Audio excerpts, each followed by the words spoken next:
Ever wonder why some big names like Korine, Dax Shepard, and Bobcat Goldthwait were banned from late-night TV shows? Watch till the end as we'll see the crazy reasons behind why these celebrities got kicked off the stage. You won't believe what happened. Korine, have you ever had a moment where your curiosity got the best of you, only to lead to a big mistake? Well, for director Korine, that moment happened on The Late Show with David Letterman in the late 90s, and it cost him a spot on the show for years. Korine, known for his later film Spring Breakers, was no stranger to unusual and unpredictable behavior, especially during his wild days when he was often high on crack and heroin. His strange appearances on Letterman's show became infamous, but there was one that would go down in history for all the wrong reasons. One night, Letterman went backstage to greet actress Meryl Streep before her segment. When he knocked on her dressing room door, he didn't find her. He found Korine rummaging through Meryl's purse. Whether it was pure curiosity or something more mischievous, we'll never really know. But one thing was clear. Letterman wasn't having it. He quickly told Korine to stop, put everything back in the bag, and leave. This bizarre incident led to Korine being banned from the show. In 2013, when Korine's friend James Franco was on the show, Letterman finally shared the story behind the ban. He explained how shocked he was to find Korine in Streep's dressing room and how he had no choice but to send him packing. Korine, however, remembered it a little differently. He claimed the ban was because he had pushed Meryl Streep backstage, but Letterman made it clear that it was actually because of the purse incident. But here's the twist. Over the years, Korine got sober, and in time, Letterman forgave him. The ban was lifted, and Korine was invited back on the show. Dax Shepard. Imagine waking up in a hotel room with no idea what happened the night before, and you're about to go on live TV. That's exactly what happened to Dax Shepard in 2004, and the story he shared about it is unforgettable. Dax has always been open about his past struggles with drugs and alcohol. One of the craziest moments of his life occurred during an appearance on Late Night with Conan OBrien.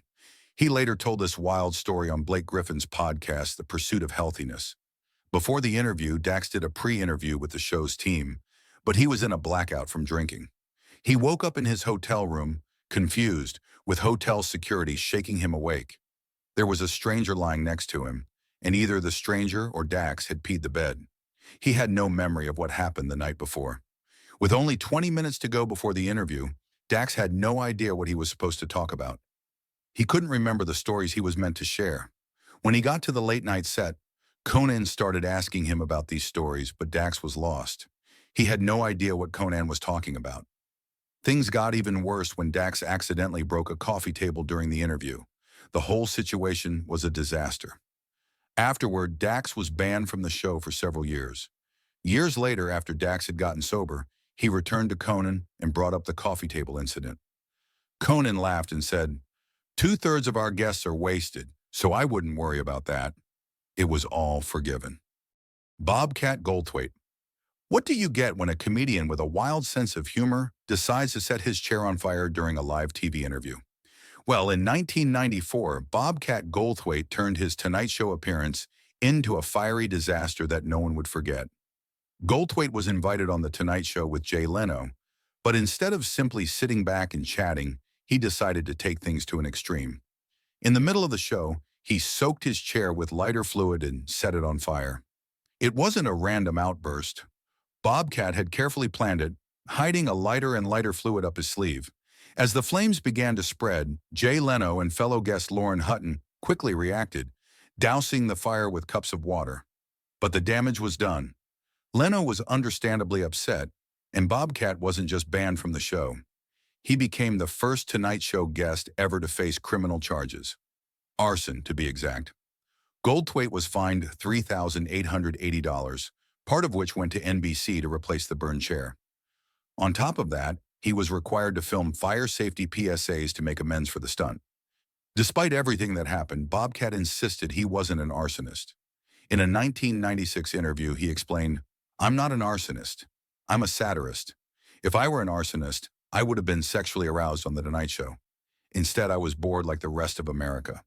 While his stunt led to serious consequences, it also made Bobcat's appearance on The Tonight Show one for the history books. Gary Busey. Ever had someone totally invade your personal space and act like it was completely normal? Well, in 2001, that's exactly what happened to Howard Stern and his co-host Robin Quivers when actor Gary Busey appeared on The Howard Stern Show. Busey, known for his unpredictable and wild behavior, showed up on the show and immediately broke all the rules of personal space. Without warning, he picked up Robin Quivers in a giant bear hug, surprising everyone in the studio. But that wasn't the end of it. Busey then turned his attention to Stern, chasing him around the studio, trying to wrestle him to the ground. It was chaotic, funny, and a little bit uncomfortable all at once. When Busey was asked about his strange behavior later, he didn't take full responsibility for it. Instead, he claimed that it was one of his many personality parts at work. He said, "I have 13 separate personality parts that I know of. That personality you saw on Howard Stern that day is Pesky, the excitable boy." In other words, Busey was blaming the wild moment on one of his alternate personalities, not himself. After that chaotic appearance, Busey was banned from the show for years. But in 2017, a surprising thing happened. He returned to Stern's show for a radio-only interview, much calmer this time around. Despite the earlier wild encounter, it was clear that Busey's unpredictable personality was never far from the surface. His appearance in 2001 became one of the most talked-about moments on The Howard Stern Show, showing just how unpredictable and wild Gary Busey could be and how a simple interview could quickly turn into a full-on circus. Hugh Grant. Ever had a guest on your show who made everything uncomfortable, even though they were there to promote something? In 2012, Jon Stewart shared his least favorite guest from The Daily Show, and the answer might surprise you: actor Hugh Grant. Stewart told Stephen Colbert that even though he had hosted everyone from celebrities to dictators, Grant stood out for all the wrong reasons. According to Stewart, Grant spent most of his time complaining to the production staff, acting like he had better things to do. Things got even worse when Stewart played a promotional clip of Grant's movie, Did You Hear About the Morgans?, which had been provided by Grant's publicist. Grant wasn't happy with the clip selection and complained about it. Stewart, not one to hold back, responded sharply, "Well then, make a better fucking movie." He also made it clear that he would never invite Grant back on the show. After Stewart's comments became public, Hugh Grant responded in a tweet. He admitted, "Turns out my inner crab got the better of me with TV producers in '09. Unforgivable. Jay Stewart is correct to give me kicking." This exchange became a memorable moment in late-night TV history, with Stewart's honesty about difficult guests and Grant's rare moment of self-reflection. It showed that even celebrities can have their off days, but sometimes the truth hurts, especially when it comes from Jon Stewart. Jay Leno. What happens when two of the biggest names in entertainment can't stand each other? For Howard Stern and Jay Leno, their intense dislike for one another goes back to a chaotic moment in 1995, and it has lasted for decades. It all started when Stern appeared on The Tonight Show as a guest. Stern, never one to follow the rules, walked on stage with two bikini-clad women and encouraged them to kiss each other. As the segment went on, Stern blurred the line between guest and host, talking over Leno and interrupting other guests like movie critics Gene Siskel and Roger Ebert. Leno, reportedly furious, almost walked off the set and was overheard yelling at Stern's producer, saying that Stern had shutted in his house. After the show, Leno called into Stern's radio program, saying the radio host had gone beyond the acceptable standards. From that point on, Stern wasn't shy about voicing his disdain for Leno. He frequently insulted Leno on his radio show and in interviews, even chiming in on Leno's famous feuds with Conan OBrien and David Letterman. Stern also accused Leno of stealing his material, adding more fuel to the fire. On Leno's side, he largely kept quiet, only making occasional comments questioning Stern's relevance. But things flared up again in 2004 when Leno hired Stuttering John Melendez, a former member of Stern's show. Stern accused Leno of plagiarism, and in response, Leno invited him to come on The Tonight Show to settle their differences. Stern, however, refused the offer, continuing their ongoing rivalry. Conan O'Brien. The world of late-night television was rocked in 2010 by a bitter feud that played out on national TV, involving two of its biggest stars, Jay Leno and Conan O'Brien. Their rivalry became a prime example of corporate mismanagement, ego clashes, and hurt feelings that spilled into the public eye. It all started back in 2004 when NBC made a promise to Conan O'Brien, the host of Late Night, that he would take over The Tonight Show from Jay Leno when his contract ended in 2009. This was a huge opportunity for Conan, who had worked hard to rise through the ranks. But when the time came, Leno wasn't ready to step down. He didn't take kindly to the idea of losing The Tonight Show, the late-night throne he'd reigned over since 1992. To keep both Leno and Conan on NBC, the network came up with a plan. They launched The Jay Leno Show, a primetime program, in 2009. But the ratings were disappointing, and things got even messier when NBC decided to move Leno's show to Conan's time slot, pushing The Tonight Show back by half an hour. The result? Conan's ratings sank, and NBC had to pay him to leave. Leno, in the meantime, was back on The Tonight Show, but the damage had been done. The public viewed him as unwilling to let go, and he was criticized for not stepping aside gracefully. Conan, who was heartbroken by the whole experience, said in interviews that he had moved on. Yet when asked if he'd ever invite Leno onto his new TBS show, Conan's response was firm. "No, there are certain things I will not do, regardless of the price." Griffin. Kathy Griffin is no stranger to controversy. From stripping on live TV to posting a shocking photo of a beheaded President Donald Trump, she has always pushed boundaries. But with that fame comes a price. Griffin has been banned from several popular TV shows. For example, she was banned from The Late Show after swearing too much, though this ban was later lifted. She also got into trouble on Today after making fun of the hosts and on The View when she told an inappropriate joke about Howard Stern and Barbara Walters. Even the Ellen DeGeneres show wasn't a place for her anymore, especially after Griffin accused Ellen of having a mean streak and not supporting women. But Ellen disagreed with the idea of banning her. In an interview, Ellen said, "I didn't ban her from the show. You have to be on the show to be banned." It seemed like there was no official ban, just a simple lack of invites. Griffin seemed to understand this unspoken rule of being banned. In her memoir, she explained, "It's not like anyone tells you that you've been banned. You just figure it out when you stop getting booked on the show." She even shared how she was invited on Late Night with Conan O'Brien a few times, only to be ignored for 10 years afterward.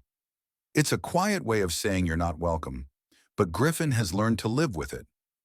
Oprah Winfrey. What do you do when you're caught in a long-standing feud, but you have no idea how it even started? That's exactly the situation Oprah Winfrey and David Letterman found themselves in. For 16 years, they had an odd, quiet rivalry, and neither could figure out where the tension began. It all started in 1989 when Oprah appeared on Late Night with David Letterman. After that interview, Oprah decided to stop appearing on the show, even though Letterman kept inviting her back. But neither Oprah nor David could explain what went wrong. In 2005, Oprah finally returned to Letterman's show to clear the air, but the cause of the rift was still unclear. Oprah asked him, "Could you tell me please what has transpired? I have never for a moment had a feud with you." Letterman seemed just as confused. However, in 2010, during an interview with Jon Stewart, Letterman shared his own theory. He believed Oprah might have hated him because of a lunch incident. While they were both on vacation, Letterman noticed Oprah eating at the same restaurant and told the waiter that Oprah would be picking up his meal. Apparently, this upset her, and many people thought this could be the cause of their strained relationship. It wasn't until 2013 that the feud seemed to truly end. On Oprah's next chapter, Oprah explained why she stayed away from Letterman's show for so long. She shared that her first appearance on Late Night had been a horrible experience. The audience was rowdy, and one person kept yelling, "Get her, Dave!" Oprah felt uncomfortable and thought Letterman was encouraging the chaos. She didn't want to go through that again, so she stayed away. In the end, Oprah and Letterman cleared up the confusion, putting the mystery feud to rest after all these years.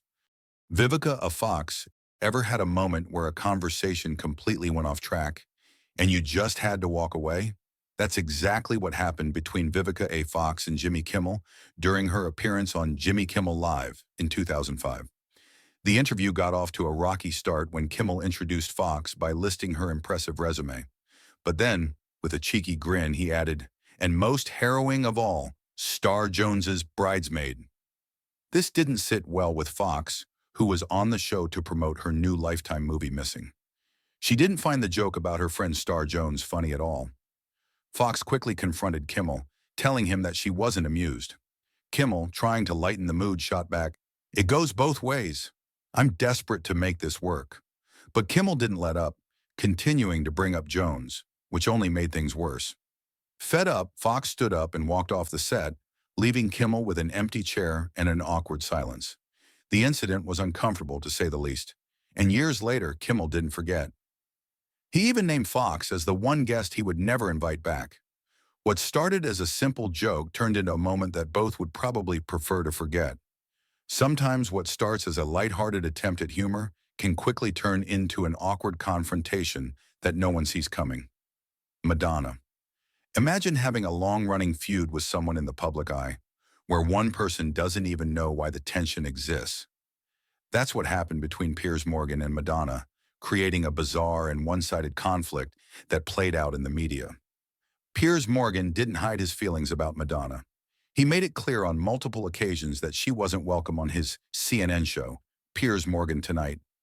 He called her boring and annoying, and when asked to explain, he shared some strange stories from their past. According to Morgan, he and Madonna had never gotten along, pointing to a few odd incidents: a bread roll throwing moment in London in the 90s, a hotel run-in at the Cannes Film Festival, and a disagreement at a pub owned by her ex-husband, Guy Ritchie, where Morgan's brother worked. Despite Madonna not responding to the ban and remaining silent on the matter, Morgan didn't stop criticizing her. He called her too vegan for TV and said there was no reason to talk to Madonna when he could interview Lady Gaga instead. When Madonna tweeted about promoting her new album, Morgan tweeted again, reminding her that she was still banned from his show. The feud took another twist when Madonna's manager posted a photo of an email from Morgan's team inviting Madonna to appear on his show. Morgan quickly explained that the invitation was for his UK show, not the US one. But in the end, he managed to make it clear that Madonna was banned from both shows. What started with a few harsh words turned into a strange back and forth, with Piers Morgan making it obvious that he wasn't a fan of Madonna, and he wasn't going to let it go. Bill Hicks. What does it take for a comedian to be banned from a major TV show? For Bill Hicks, it was his bold, boundary-pushing humor that was deemed too controversial for the airwaves.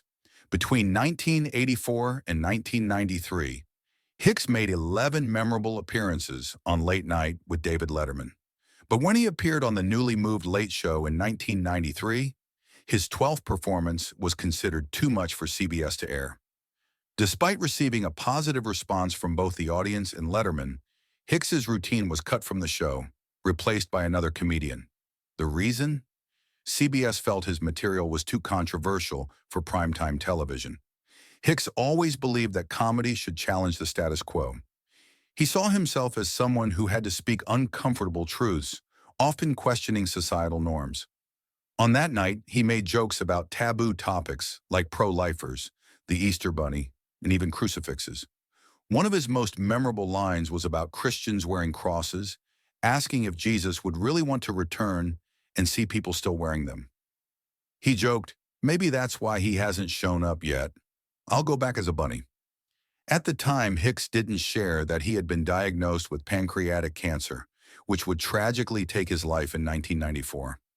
The decision to cut his performance was downplayed, with CBS blaming the show's producers. But in 2009, years after Hicks's death, Letterman invited his mother, Mary, to The Late Show and finally aired that infamous set. It was a powerful moment in comedy, giving Hicks the recognition he deserved. His humor wasn't just about laughs, it was about challenging people to think differently, no matter how controversial it might be. Kelsey Grammer. Ever witnessed a celebrity walk off a TV set over a small mistake? That's exactly what happened when Kelsey Grammer appeared on Piers Morgan Tonight in 2012. Grammer went on the show with one request: don't show any pictures of his ex-wife, Camille Grammer-Meyer.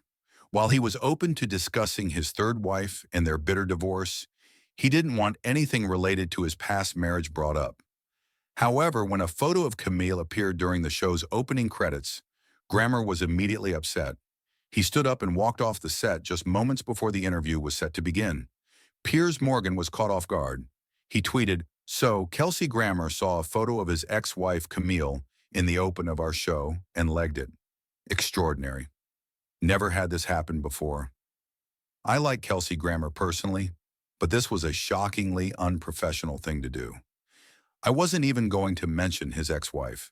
In response, Grammer's publicist, Stan Rosenfield, defended the actor. He told The Hollywood Reporter, "Piers needs to take responsibility for what he did to Kelsey. It's called accountability." Morgan, undeterred, announced that Grammer was now banned from returning to his show.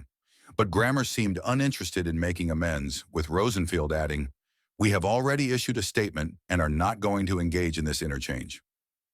Jackie Mason. Ever wondered how one small mistake could almost end a comedian's career?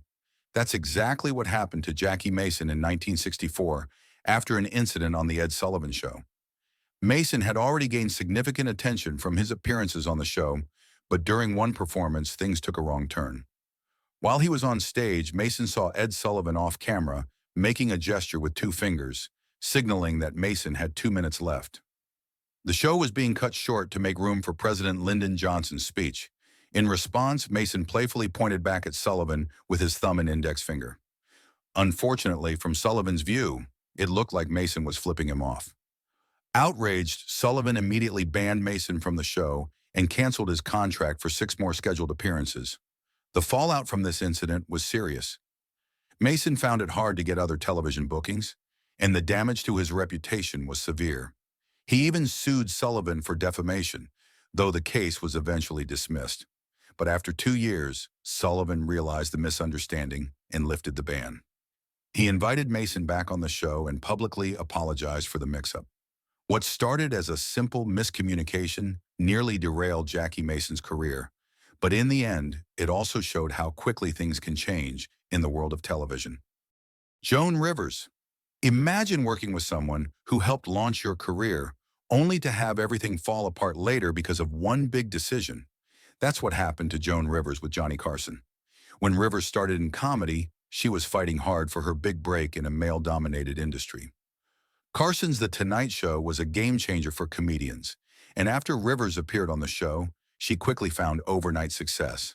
She even became a regular, making nearly 100 appearances and often filling in as guest host when Carson was away. She credited Carson for boosting her career, staying loyal to him, and rejecting other offers along the way. But by the mid-'80s, things took a turn.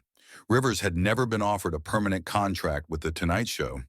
Then when rumors of Carson's retirement began circulating, Rivers learned that her name wasn't even on the list of potential replacements. Feeling sidelined, Rivers made a bold move. She signed a deal with Fox to host her own late-night show. Rivers initially wanted to keep the new show a secret from Carson because she knew he could be difficult to deal with. When the news broke, she tried calling him to explain, but Carson hung up on her every time. Carson insisted she never called. Rivers was banned from The Tonight Show for good, and things got even harder for her. If anyone appeared on her new show, The Late Show, they risked being banned from Carson's show too. In her memoir, Rivers shared her feelings about the fallout. She believed Carson, who had been a mentor and a close friend, saw her as his property. She felt that he didn't like the idea of a woman competing with him, especially after all he had done for her career. She wrote, "I think he really felt because I was a woman that I just was his, that I wouldn't leave him." Rivers and Carson never spoke again before he passed away in 2005. Even when Jay Leno took over The Tonight Show, he kept Rivers banned, respecting Carson's wishes. But years later, on Jimmy Fallon's first night as host, Rivers made her return to the show. She passed away just 6 months later, but she left behind a legacy of resilience and comedy that would never be forgotten. Martin Lawrence. What happens when a comedian pushes the boundaries a little too far? For Martin Lawrence, it meant being banned from Saturday Night Live. In 1994, Lawrence, known for his outrageous humor and bold comedy style, hosted SNL with his trademark energy. But during his opening monologue, he took things a bit too far. Instead of sticking to his prepared jokes, Lawrence veered off script and launched into an unscripted graphic rant about, well, let's say it delicately, the inner workings of the female body. The set was so over the top and vulgar that it left the SNL crew, including executive producer Lorne Michaels, shocked.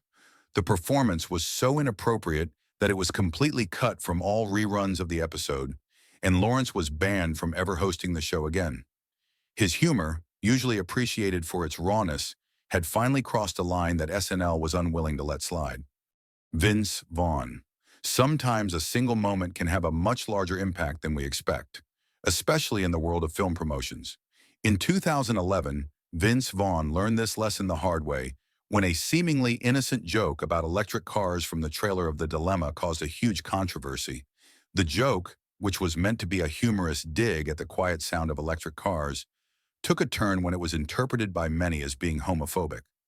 Vaughn joked, "Electric cars are gay," which struck a nerve with a lot of viewers, especially with those advocating for LGBTQ+ rights. One of the people who took issue with the comment was none other than Ellen DeGeneres. As a staunch advocate for the LGBTQ+ community, Ellen didn't find the joke funny at all. She took to Twitter to express her displeasure, calling it out for its insensitivity. In a bold move, Ellen decided to ban Vince Vaughn from appearing on her popular talk show, The Ellen DeGeneres Show, in response to his controversial comment. The backlash surrounding the joke was swift and severe. As news of the incident spread, many people began to boycott The Dilemma. The film, which also starred Kevin James and Jennifer Connelly, had already received mixed reviews, and this additional controversy only added to negative attention. As a result, The Dilemma ended up flopping at the box office, and what was supposed to be a fun, lighthearted comedy became the center of unwanted criticism.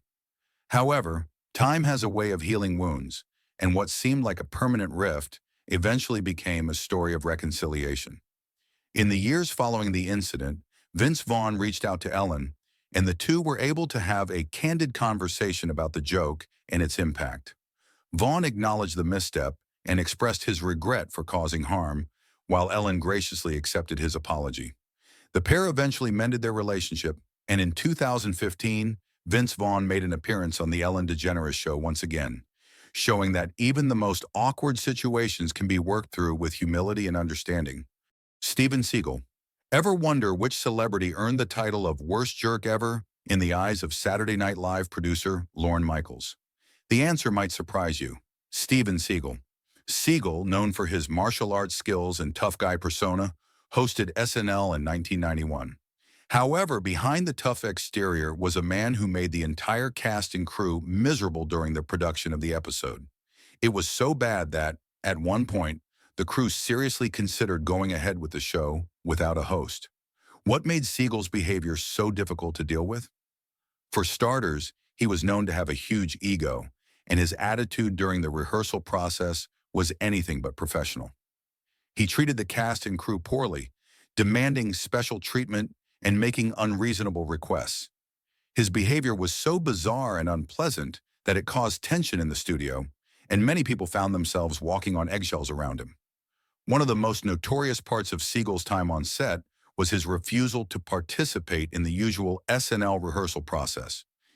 Instead of rehearsing with the cast, he insisted on doing everything on his own terms. He even complained about his sketches, showing little respect for the writers and the team who had put in a lot of work to make the show a success. His uncooperative attitude made it feel like he wasn't even interested in helping the show run smoothly. Despite the mounting frustration, the SNL team pushed through and made it to the live show. However, by the end of the episode, it was clear that Seagull had burned his bridges. His behavior was so unprofessional and rude that he earned a place on Lorne Michaels' personal worst list. After that disastrous episode, Seagull was officially banned from Saturday Night Live. His reputation as a tough guy on screen was overshadowed by his behavior off screen, and SNL made it clear that they didn't want anything to do with him again. Seagull's episode remains one of the most infamous in SNL history, not for the jokes or the skits, but because of the chaos and frustration that surrounded it.